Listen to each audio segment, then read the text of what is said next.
ጤና ይስጥልን ክቡራት ተመልካቾቻችን እንዴት ውላችኋል? አሁን ደግሞ ለዜና ኢትዮጵያ ወደ ያዝናቸው ስፖርታዊ ጉዳዮች እንሻገራለን። እሱ ባለው ተሾመ ነኝ። ስንቄ ባንክ የስፖርት ዘገባ የክብር አጋር ነው። ከልብ እናመሰግናለን። ወደ ቀዳሚው መረጃ አልፋለሁ። 42ኛው የሻምበል አበበ ቢቂላ ማራቶን ውድድር ዝግጅት መጠናቀቁ ተገለጸ። የኢትዮጵያ አትሌቲክስ ፌዴሬሽን በ42ኛው የሻምበል አበበ ቢቂላ ማራቶን ውድድር ቅድመ ዝግጅት ዙሪያ ትናንት ጋዜጣዊ መግለጫ ሰጥቷል። በመግለጫውም ውድድሩ ተተኪ አትሌቶችን ለማፍራት የውድድር እድል ለመፍጠርና አትሌቶችን በሽልማት ለማበረታታት ዓላማ ተደርጎ እየተዘጋጀ ነው ተብሏል። በ42ኛው የሻምበል አበበ ቢቂላ ማራቶን ውድድር 74 ሴት፣ 249 ወንድ በድምሩ 323 አትሌቶች ተሳታፊ ይሆናሉ። የ37ኛ ሳምንት የሲቢ የኢትዮጵያ ፕሪሚየር ሊግ ዛሬ በሚደረጉ ጨዋታዎች ጅማሮውን ያደርጋል። በአበበ ቢቂላ ስታዲየም ቀን 7 ሰዓት ላይ በ57 ነጥብ ሁለተኛ ደረጃ ላይ የሚገኘው ነገሌ አርሲ በ46 ነጥብ 12ኛ ደረጃ ላይ ከሚገኘው ኢትዮጵያ ንግድ ባንክ ጋር ይጫወታል። በተመሳሳይ ስታዲየም 10 ሰዓት ላይ በ47 ነጥብ 10ኛ ደረጃ ላይ የተቀመጠው ኢትዮጵያ ቡና በ37 ነጥብ 19ኛ ደረጃ ላይ ከሚገኘው መቀለ ሰባ እንደርታ ጋር ይገናኛል። መቀለ ሰባ እንደርታዎች በዛሬው ጨዋታ ነጥብ የሚጥሉ ከሆነ ከፕሪሚየር ሊጉ መውረዳቸውን ያረጋግጣሉ። በአዳማ ሳይንስና ቴክኖሎጂ ዩኒቨርሲቲ ስታዲየም ሁለት ጨዋታዎች የሚከናወኑ ሲሆን ቀን 9 ሰዓት ላይ በ50 ነጥብ 6ኛ ደረጃ ላይ የሚገኘው ቅዱስ ጊዮርጊስ በ52 ነጥብ 4ኛ ደረጃ ላይ ከተቀመጠው ፋሲል ከነማ ጋር የሚያደርጉት ጨዋታ ይጠበቃል። ምሽት 12 ሰዓት ላይ በ35 ነጥብ የሊጉ ግርጌ ላይ የሚገኘውና መውረዱ ቀድሞ የተረጋገጠው አርባ ምንጭ ከተማ በ42 ነጥብ 16ኛ ደረጃ ላይ ከሚገኘው ወልዋሎ አዲግራት ዩኒቨርሲቲ ጋር ይገናኛል። ዛሬ በሚጀመረው የ37ኛ ሳምንት የሲቢ የኢትዮጵያ ፕሪሚየር ሊግ ላለመውረድ የሚደረጉ ጨዋታዎች አጓጊ ሆነዋል። መቀለ ሰባ እንደርታና ወልዋሎ አዲግራት ዩኒቨርሲቲ ዛሬ ወሳኝ ፍልሚያዎችን ያደርጋሉ። እንደደረሰ የምናደርሰው ይሆናል። ኢትዮጵያ ከ17 ዓመት በታች ሴቶች ብሔራዊ ቡድን ለዓለም ዋንጫው ለማለፍ ዝግጅቱን እያደረገ ይገኛል። ታዳጊዎቹ በዓለም ዋንጫ ተሳታፊ መሆናቸውን የሚያረጋግጡበትን ወሳኝ ጨዋታ ከዛምቢያ ጋር በደርሶ መልስ ያደርጋሉ። መሰረት ተስፋዬ ከስፍራው መረጃውን አደርሳናለች።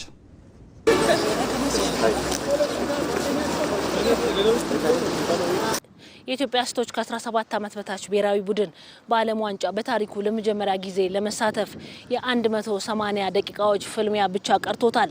በአሰልጣኝ ራውዳ አሊ የሚመራው የኢትዮጵያ ከ17 ዓመት በታች ሴቶች ብሔራዊ ቡድን በዓለም ዋንጫ በሶስተኛውና ወሳኙ በሆነው የማጣሪያ መርሃ ግብር ከዛምቢያ አቻው ጋር ጨዋታውን ያደርጋል። አሰልጣኝ ራውዳ አሊም ለዚህ ጨዋታ ዝግጅት ይረዛ ዘንድ 26 የሚሆኑ ተጫዋቾችን ከተለያዩ ክለቦች ሰብስባ ከጀርባዬ በምትመለከቱት መልኩ ዝግጅት መረች 15 ቀናት ተቆጥረዋል። በኢትዮጵያ ንግድ ባንክ ሜዳ የኢትዮጵያ ከ17 ዓመት በታች ብሔራዊ ቡድን ጠንካራ ዝግጅቱን እያደረገ ይገኛል። በዓለም ዋንጫ ማጣሪያ ከዚህ ቀደም 2 ጨዋታዎችን ያደረገው የኢትዮጵያ ከ17 ዓመት በታች ሴቶች ብሔራዊ ቡድን ጥሩ እንቅስቃሴን ካደረጉ ሀገራት መካከል ይጠቀሳል። በአፍሪካ ዞን ማለት ነው። የመጀመሪያውን ጨዋታ ኢትዮጵያ ከ17 ዓመት በታች ሴቶች ብሔራዊ ቡድን የደቡብ ሱዳናቸውን በደርሶ መልስ ውጤት 8-0 በመርታት ወደ ሁለተኛው ዙር ማጣሪያ አልፏል። በሁለተኛው ዙር የማጣሪያ መርሃ ግብር ደግሞ የቡሩንዲያቸውን በደርሶ መልስ 4-2 አሸንፎ ወሳኝ ለሆነው የመጨረሻ ዙር የዛምቢያ መርሃ ግብር ደርሷል። በሁለት ጨዋታዎች 12 ግቦችን ያስቆጠረው የኢትዮጵያ ከ17 ዓመት በታች ሴቶች ብሔራዊ ቡድን በተለይ የአጥቂ ክፍሉ በጥንካሬ ከሚነሱ የቡድኑ ጠንካራ ጎኖች መካከል ይጠቀሳል። በሁለቱ የማጣሪያ መርሃ ግብሮች 2 ግቦች ብቻ የተቆጠረበት የቡድኑ የተከላካይ ክፍልም እንዲሁ በጥንካሬ የሚነሳ የቡድኑ ጠንካራ ክፍል ነው። በአሰልጣኝ ራውዳ አሊ ስብስብ ውስጥ በተለይ ሊዲያ እያሱና ምህረት አየለን የመሳሰሉ ጠንካራ የአጥቂ ስፍራ ተጫዋቾች ይገኛሉ። እነዚህ 2 ተጫዋቾች በተለይ ኢትዮጵያ በነበራት 2 የማጣሪያ ጨዋታዎች ላይ ጥሩ እንቅስቃሴን ካደረጉ ተጫዋቾች መካከል ይገኛሉ። በነገራችን ላይ እነዚህ 2 ተጫዋቾች ሊዲያ እያሱና ምህረት አየለ የኢትዮጵያ ስፖርት አካዳሚ በዘንድሮ ዓመት ወይም በ2018 ከሚያስመርቃቸው የእግር ኳስ ተጫዋቾች መካከል ይገኛሉ። እነዚህ 2 ተጫዋቾች የፊታችን ቅዳሜ በኢትዮጵያ ስፖርት አካዳሚ በሚመረቁ ተማሪዎች ስም ዝርዝር ውስጥ ስማቸው ተካቷል። ኢትዮጵያ ከዛምቢያ የሚያደርጉት የዓለም ዋንጫ ሶስተኛውና የመጨረሻው ዙር የማጣሪያ መርሃ ግብር ሰኔ 27 የመጀመሪያው ዙር ማለት ነው ዛምቢያ ሉሳካ ላይ ይደረጋል። የመልሱ ጨዋታ ደግሞ ከሳምንት በኋላ በኢትዮጵያ በአበበ ቢቂላ ስታዲየም ይከናወናል። በደርሶ መልስ አሸናፊ የሚሆን ሀገር ደግሞ የሴቶች ከ17 ዓመት በታች የዓለም ዋንጫን መቀላቀሉን ያረጋግጣል። ኢትዮጵያ በዚህ ውድድር ላይ መሳተፏን ካረጋገጠች በታሪክ ለመጀመሪያ ጊዜ በዓለም ዋንጫ ላይ በታዳጊዎች ተሳትፋ አዲስ ታሪክ ትጽፋለች። የ2026 የሴቶች የዓለም ዋንጫ በቀጣዩ ዓመት በሞሮኮ አስተናጋጅነት ይካሄዳል።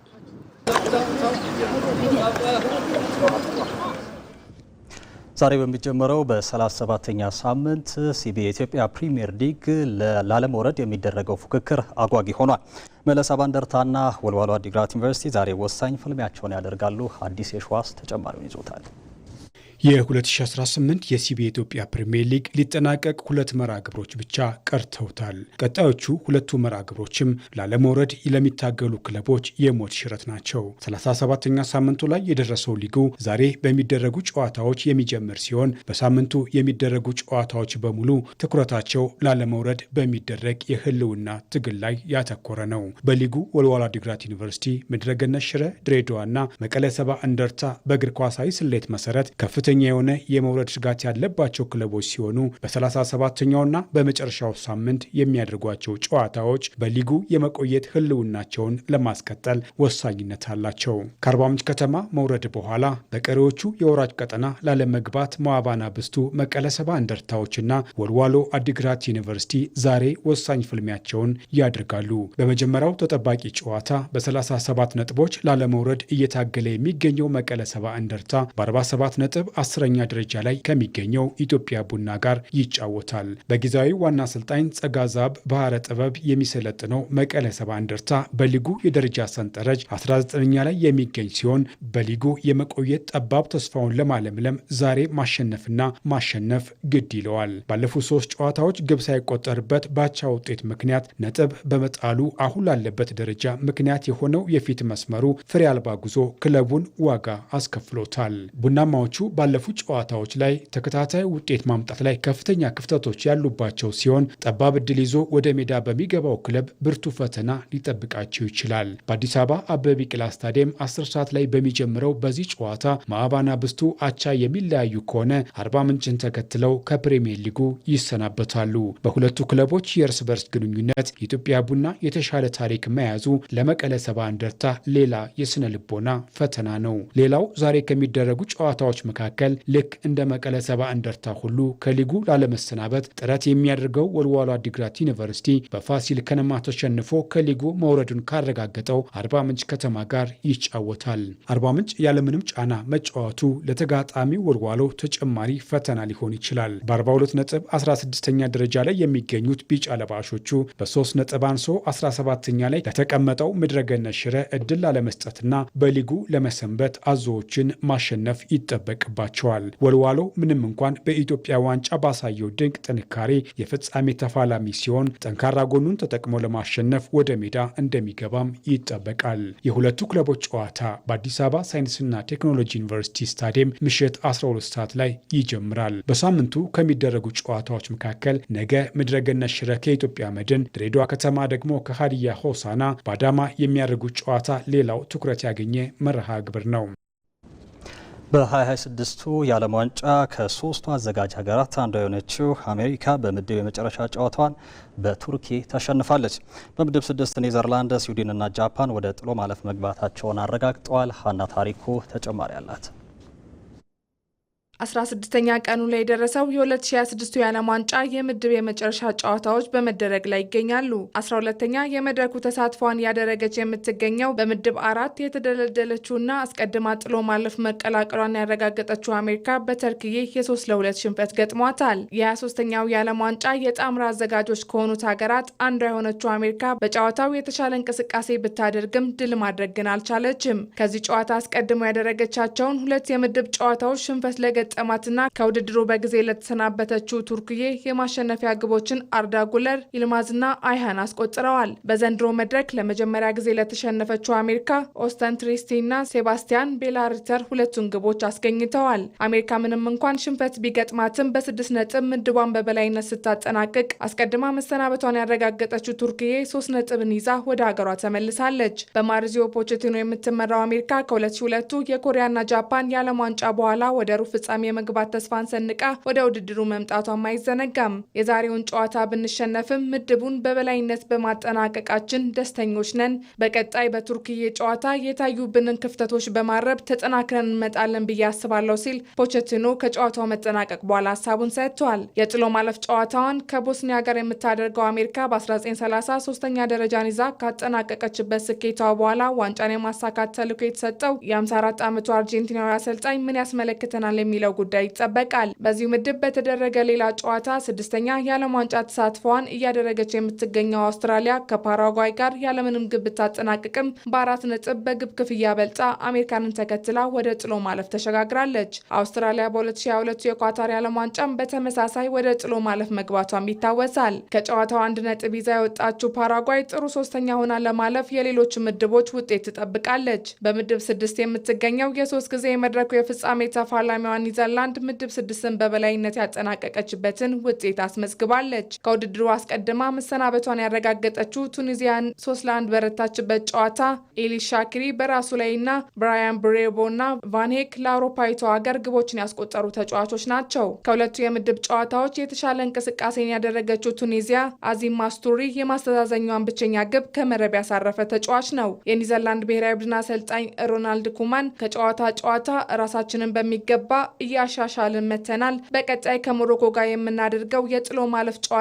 ከባድ እንደሆነ እናውቃለን፣ ለዛም እንዘጋጃለን ሲል ነበር ከጨዋታው መጠናቀቅ በኋላ ሀሳቡን የሰጠው። ኒዘርላንድ በጥሎ ማለፉ ከምድብ 3 ብራዚልን ተከትላ ካለፈችው የአፍሪካ ተወካያ ሞሮኮ ጋር ትፋለማለች። በዚሁ ምድብ የሚገኙት ስዊድንና ጃፓን ያደረጉት ጨዋታ 1-1 ቢለያዩም ተያይዘው ጥሎ ማለፉን ተቀላቅለዋል። ዴይዜን ሜኤዳ ለጃፓን፣ አንቶኒ ኤላንጋ ደግሞ ለስዊድን ግቦችን ያስቆጠሩ ተጫዋቾች ናቸው። በኒዘርላንዱ ጨዋታ ከነበረን እንቅስቃሴ ተሻሽለናል ብዬ አስባለሁኝ። በጨዋታው ግን ያገኘናቸውን እድሎች መጠቀም ላይ ውስንነቶች ነበሩብን። ያንን ደግሞ በጥሎ ማለፍ ጨዋታ ላለመድገም መስራት አለብን። ወደ ጥሎ ማለፍ መግባታችንን በማረጋገጣችን ደስተኞች ነን ሲል የስዊድን አሰልጣኝ ግራን ፖርተር ሀሳቡን ገልጿል። ውጤቱን ተከትሎም ጃፓን 5 ስዊድን ደግሞ 4 ነጥቦችን በመያዝ 2ኛና 3ኛ ደረጃን ይዘው ነው ወደ ጥሎ ማለፉ መቀላቀላቸውን ያረጋገጡት። በ2026ቱ የዓለም ዋንጫ እንደዚሁ በምድብ 5ም ትላንት ጨዋታዎች ቀጥሎ ተከናውኗል። አይቮሪ ኮስት ኩራሳውን 2-0 በሆነ ውጤት በማሸነፍ ወደ ጥሎ ማለፍ ማለፏን አረጋግጣለች። እንደዚሁ ጀርመን 2-1 በሆነ ውጤት በኢኳዶር ብትሸነፍም ነገር ግን 2ኛ ደረጃ ይዛ ማጠናቀቋን ተከትሎ ወደ ዓለም ዋንጫ ወደ ጥሎ ማለፏን አረጋግጣለች። በመጨረሻም አርሰናል ባለፈው የውድድር ዘመን በውሰት ውል ስኬታማ ጊዜን ያሳለፈውን ኢኳዶሪያውን ተከላካይ ፒሮ ሄንካፔን በቋሚነት ማስፈረሙን ይፋ አድርጓል። የ24 ዓመቱ ተጫዋች በ1 ዓመት የውሰት ቆይታ አስደናቂ ብቃት ካሳየ በኋላ መድፈኞቹ በውሉ ውስጥ የተካተተውን የቋሚ ዝውውር አማራጭ በመጠቀም የግላቸው አድርገውታል። ሄንካፔ አርሰናል የፕሪሚየር ሊግ ዋንጫ ሲያነሳ በሁሉም ውድድሮች 39 ጨዋታዎችን በማድረግ ለክለቡ ወሳኝ ተጫዋች መሆኑን አስመስክሯል። በመድፈኞቹ ቤት ከመስከረም ወር ጀምሮ በሚኬል አርቴታ ስብስብ ውስጥ ቁልፍ ሚና የነበረው ተጫዋቹ በየካቲትና በሚያዝያ ወራት የክለቡ የወሩ ምርጥ ተጫዋች ተብሎ መመረጡም ይታወሳል። አርሰናል በሊጉ 27 ግቦችን ብቻ ባስተናገደበት ድንቅ የተከላካይ ክፍል ውስጥ የሄንካፔ አስተዋጽኦ ከፍተኛ የነበረ ሲሆን መድፈኞቹ በሻምፒዮንስ ሊግ ፍጻሜ ከፒኤስጂ ጋር ሲጫወቱም በቋሚ አስተላለፍ ውስጥ ተካቷል። ከዚህ ቀድሞ ከባየር ሊቨርኩሰን ጋር የቡንደስሊጋ ዋንጫን ያነሳው ፒሮ ሄንካፔ ለኢኳዶር ብሔራዊ ቡድን 54 ጨዋታዎችን አድርጓል። ክለቡ እንደገለጸው ቀሪ ህጋዊ ሂደቶችን ከተጠናቀቁ በኋላ የሄንካፔ የቋሚ ዝውውር ውል ከሐምሌ 1 ጀምሮ በይፋ ተግባራዊ ይሆናል። ተመልካቾች ለዜና ኢትዮጵያ ያዝናቸው ስፖርታዊ መረጃዎች ይህን ይመስሉ ነበር። ከመረጃዎቹ ጋር እሱ ባለው ተሾመ ነበር። መልካም ቀን ተመኘሁ።